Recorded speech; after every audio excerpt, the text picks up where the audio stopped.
Bismillahirrahmanirrahim. Assalamualaikum warahmatullahi wabarakatuh. Sahabat Kebun Berkah dimanapun sahabat Kebun Berkah berada, jumpa lagi di channel Junediono Kebun Berkah, channel resmi Kebun Berkah.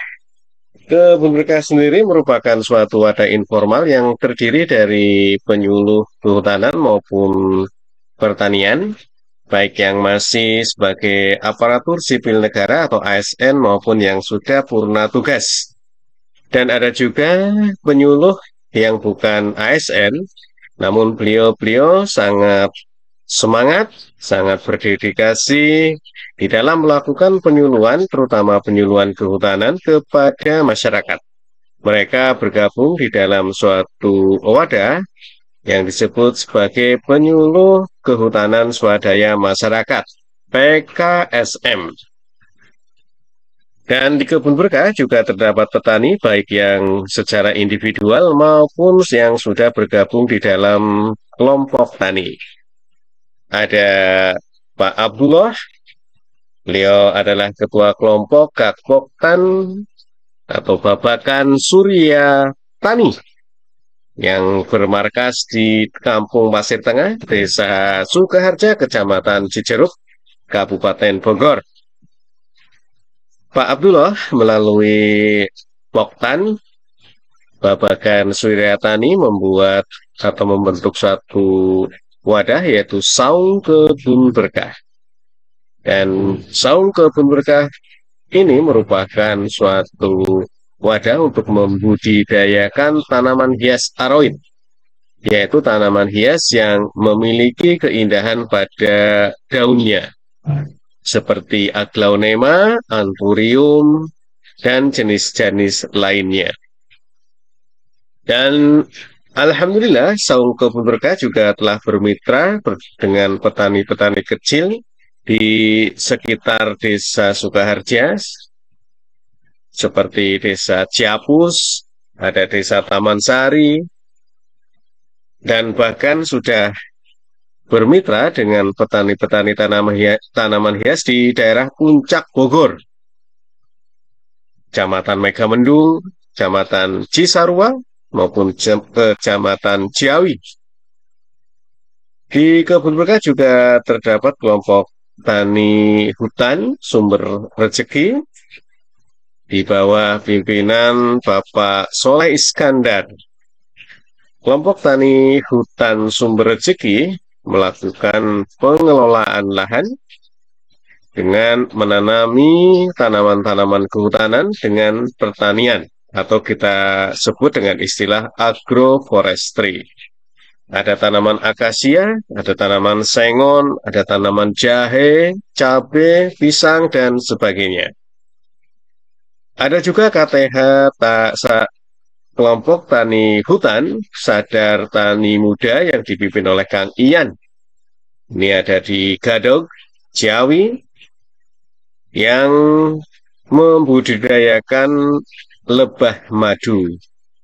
Silakan sahabat Kebun Berkah yang mau membeli madu bisa ke Kang Ian, ke KTH Sadar Tani Muda.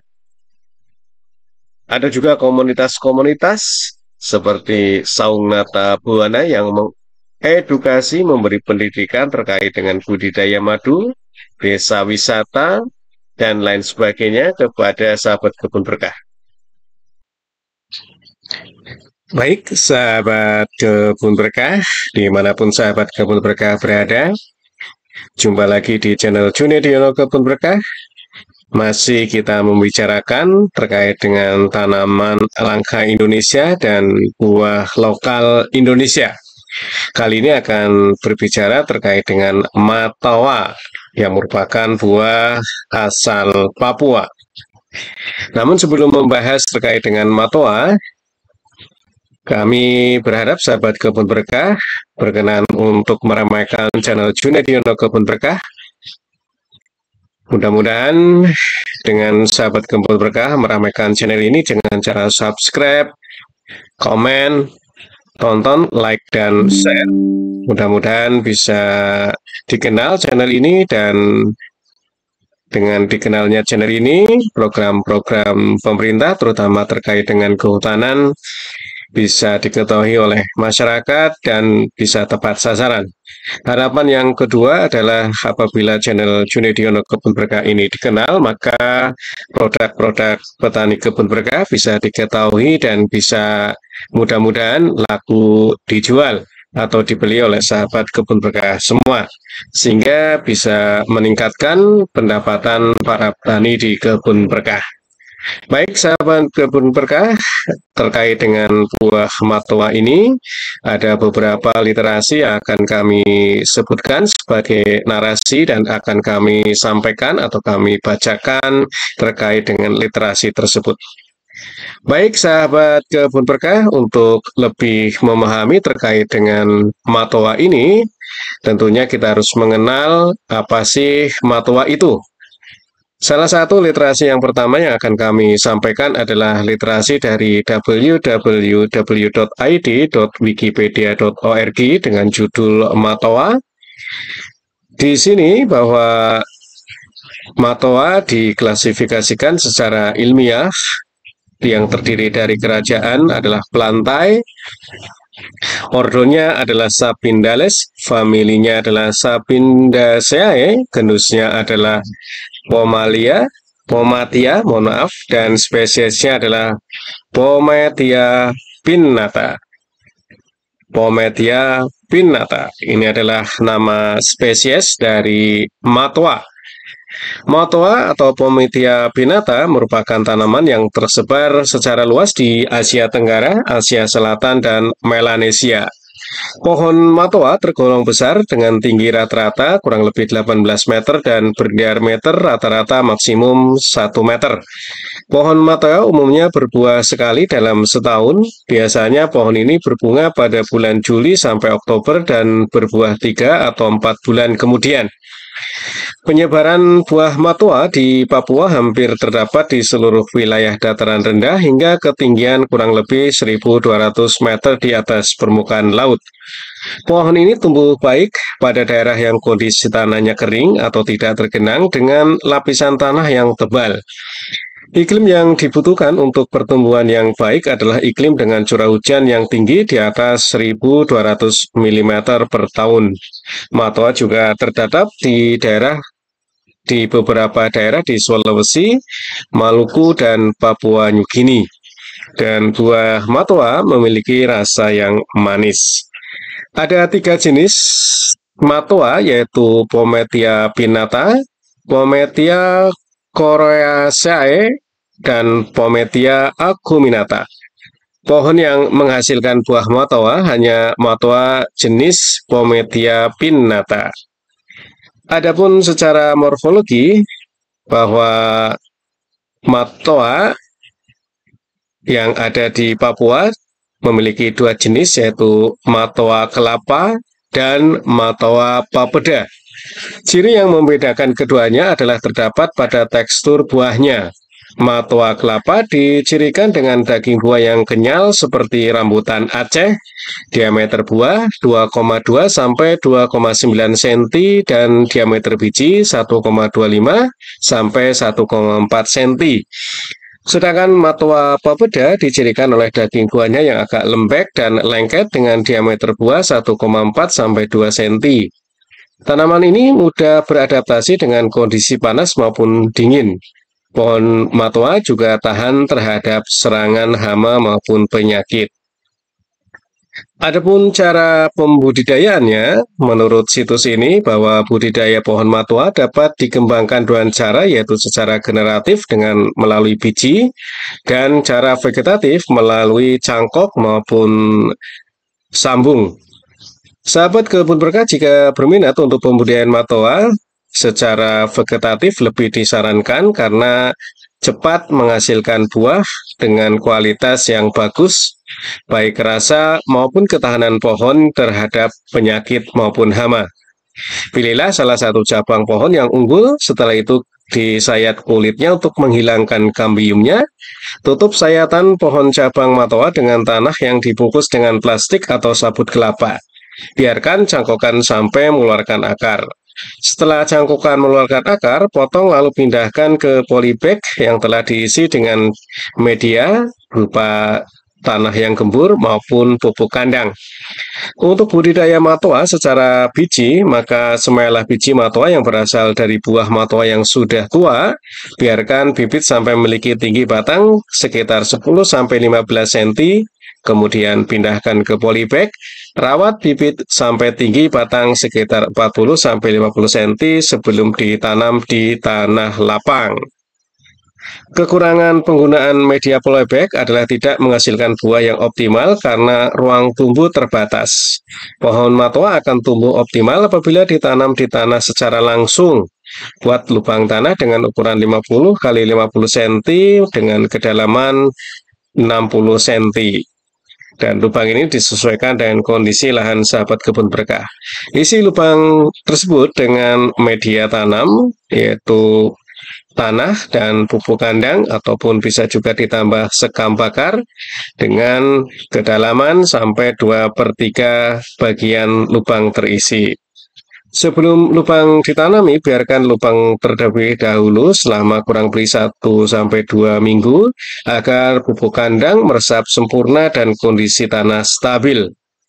Pemupukan tanaman matoa dimulai pada saat tanam. Pupuk yang digunakan adalah pupuk organik 5 kg, SP36 1 kg, urea 0,5 kg, dan kapur 1 kg. Semua pupuk dicampur menjadi satu dengan tanah galian.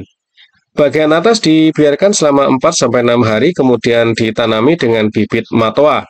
Buah matoa siap dipanen pada umur 4 tahun dari hasil cangkokan. Namun untuk budidaya matoa dari biji akan memerlukan waktu 6 tahun untuk berbuah. Pemanenan dilakukan dengan cara memotong tangkai buah matoa menggunakan gunting panen ataupun pisau yang tajam. Sahabat kebun berkah, itulah sedikit terkait dengan matoa yang diambil dari situs www.id.wikipedia.org dengan judul Matoa. Baik sahabat kebun berkah yang berbahagia, terkait dengan matoa ini juga ada literasi lain yang bisa dibaca, yaitu dari www.rimbagita.com dengan judul Buah Matoa. Buah matoa seperti yang disampaikan dalam literasi yang sudah kami baca, taksonominya sudah kita ketahui, hanya ditambah di dalam situs ini adalah kingdomnya plantae, subkingdomnya Viridiplantae, infra kingdom Steptophyta, superdivisinya adalah Embryophyta, divisinya adalah Tracheophyta, subdivisinya adalah Spermatophyta, kelasnya adalah Magnoliopsida, subkelasnya adalah Rosidae, ordonya adalah Sapindales, familinya adalah Sapindaceae, genusnya adalah Pometia, dan spesiesnya adalah Pometia pinnata. Adapun ciri-ciri morfologi dari tanaman matoa, yang pertama adalah akar dan batang. Pohon matoa dapat tumbuh mencapai 50 meter dengan akar papan yang mencapai 5 meter. Akar papan ini adalah banir, sahabat kebun berkah. Sistem perakaran matoa berupa akar tunggang. Batang matoa merupakan jenis kayu keras dan dapat dimanfaatkan untuk berbagai keperluan seperti konstruksi, dan batangnya berbentuk silinder, berdiri tegak, dan percabangannya simpodial. Arah percabangan matoa tumbuh miring hingga mendatar sehingga membentuk pohon yang rindang. Morfologi yang kedua adalah daun matoa. Daun tanaman matoa adalah daun majemuk yang tersusun berselang-seling sebanyak 4 hingga 12 pasang anak daun. Daun muda berwarna merah cerah, kemudian setelah dewasa warnanya akan menjadi hijau. Daun berbentuk corong dengan panjang 30 cm sampai 40 cm dan lebar 8 cm hingga 15 cm. Secara fisik, lembaran daun matoa tebal dan kaku. Pada bagian ujung runcing, pangkal tumpul, tepi rata, permukaan atas dan bawah halus, serta melengkung pada bagian pertualangan daun. Morfologi yang ketiga adalah bunga matoa. Pohon matoa menghasilkan bunga majemuk yang tumbuh pada bagian ujung tangkai daun. Pada bagian mahkota bunga terdapat bulu di bagian luar, serta bagian kelopak bunga agak menyatu. Morfologi yang keempat adalah buah matoa. Buah matoa berbentuk bulat lonjong sebesar telur puyuh atau sekitar 1,5 cm hingga 5 cm dengan diameter 1 cm hingga 3 cm. Kulit luar buah licin berwarna kuning kehijauan ketika muda dan pada saat masak berwarna coklat kemerahan. Isi buah memiliki kulit ari yang berwarna putih transparan dan melekat pada biji. Dan untuk jenis matoa ini juga sudah dijelaskan pada literasi yang pertama kami baca bahwa di Papua ada dua jenis yaitu matoa kelapa dan matoa papeda. Sahabat kebun berkah yang berbahagia, adapun beberapa manfaat yang bisa digali dari pohon ataupun buah matoa. Dalam situs ini diterangkan bahwa matoa memiliki manfaat ya, terutama buahnya bagi kesehatan. Karena yang pertama buahnya kaya vitamin dan mineral. Dalam buah matoa terkandung kadar vitamin C dan E yang cukup tinggi sehingga bermanfaat untuk melakukan radikal bebas, memperkuat sistem kekebalan tubuh, dan memelihara kesehatan kulit maupun kesuburan pria. Manfaat yang kedua adalah penangkal penyakit kronis seperti serangan jantung, stroke, dan diabetes, merupakan penyakit yang banyak menyebabkan kematian di dunia. Buah matoa memiliki kandungan antioksidan yaitu zat tanin. Zat ini bermanfaat untuk regenerasi sel dalam tubuh. Manfaat yang ketiga adalah melawan kuman penyakit. Terdapat penelitian bahwa matoa mampu menghambat perkembangan bakteri penyebab infeksi saluran nafas dan saluran kemih. Dan yang kelima adalah menurunkan hipertensi. Tekanan darah tinggi dapat diturunkan dengan mengkonsumsi ekstrak buah matoa. Ekstrak buah matoa mengandung zat yang bersifat diuresis yang meningkatkan jumlah cairan yang dikeluarkan oleh tubuh. Inilah beberapa hal informasi terkait dengan matoa yang ditulis di dalam situs www.limbakita.com. Sahabat kebun berkah yang berbahagia, ada juga informasi terkait dengan matoa untuk memelihara kesehatan, yaitu dari situs www.hellosehat.com yang telah ditinjau oleh Dr. Andreas Wilson Setiawan, General Practitioner. Dan tulisan ini ditulis oleh Laras Tining Retno Wulandari di tahun 2023, bahwa kandungan di dalam buah matoa per 100 gram yaitu kalori 90 kilokalori, air 76,5 gram, protein 1,2 gram, lemak 0,1 gram, karbohidrat 21,1 gram, serat 0,5 gram, kalsium 20 mg, fosfor 40 mg, zat besi 0,6 mg, natrium 10 mg, kalium 190 mg, zinc 0,6 mg, beta karotin 2 mikrogram, vitamin B1 0,1 mg, 0,18 mg, vitamin B3 0,5 mg, vitamin C 54 mg. Dengan kandungan-kandungan tersebut di dalam situs ini menjelaskan beberapa manfaat atau khasiat yang bisa diberikan oleh buah matoa. Yang pertama adalah melindungi tubuh dari radikal bebas. Manfaat buah matoa yang satu ini berasal dari kandungan vitamin C, galik asid. Keduanya berperan sebagai antioksidan, yaitu penangkal bebas radikal bebas. Yang kedua adalah mengendalikan gula darah. Sebuah studi terbitan Journal of Medicinal Plants tahun 2017 menemukan bahwa buah matoa mengandung fitonutrien atau senyawa khas yang ada pada tanaman yang bernama saponin.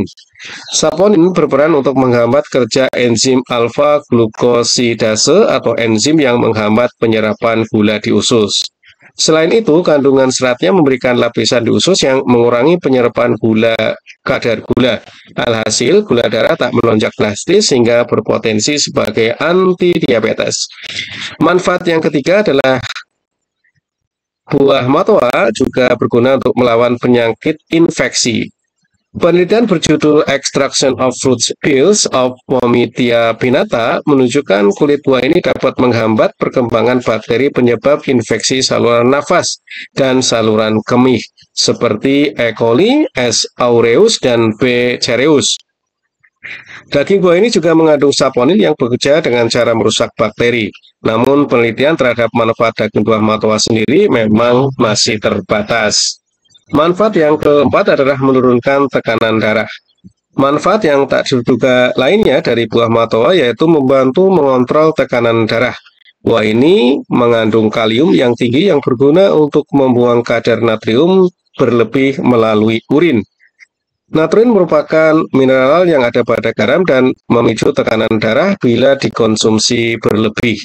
Selain itu, kalium mengurangi tekanan pada pembuluh darah. Hal ini meringankan kinerja jantung sehingga dapat memompa darah dengan lancar. Proses inilah yang turut menstabilkan tekanan darah dan akan bermanfaat bagi orang yang rentan mengalami hipertensi.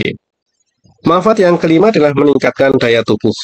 Manfaat buah matoa ini didapat dari kandungan vitamin C. Vitamin C berperan merangsang kerja sel darah putih yang merupakan bagian dari sistem kekebalan tubuh. Sel darah putih membantu melawan kuman penyakit penyebab infeksi. Manfaat yang keenam adalah menjaga kesehatan tulang. Manfaat buah matoa yang satu ini didapat dari kandungan berbagai zat gizi seperti kalsium, fosfor, dan vitamin C. Kalsium dan fosfor merupakan mineral penting untuk tulang, ketiganya membangun struktur tulang agar tetap padat. Secara berturut-turut, ketiganya dapat ditemukan pada tulang sebanyak 99% dan 85%. Manfaat yang ketujuh adalah menjaga kesehatan kulit. Manfaat buah matoa untuk menjaga kesehatan kulit didapat dari kandungan vitamin C. Zat gizi ini berperan dalam merangsang kolagen di dalam tubuh. Kolagen adalah protein yang menjaga kekejangan kulit. Tak hanya itu, kolagen juga mempercepat penyembuhan luka. Nah, sahabat kebun berkah terkait dengan buah matoa dan manfaatnya serta budidayanya. Mudah-mudahan bisa bermanfaat bagi sahabat kebun berkah semua. Dan jangan lupa kita lestarikan tanaman langka kita, tanaman buah lokal Indonesia. Karena buah lokal Indonesia itu tidak kalah menarik, tidak kalah bermanfaat dibandingkan dengan buah-buah impor ya. Dan ingat bahwa ketahanan pangan seiring dengan ketahanan ekologi. Untuk itu kita lestarikan yang ada. Dan tetap semangat sahabat kebun berkah semua, dan Assalamualaikum warahmatullahi wabarakatuh.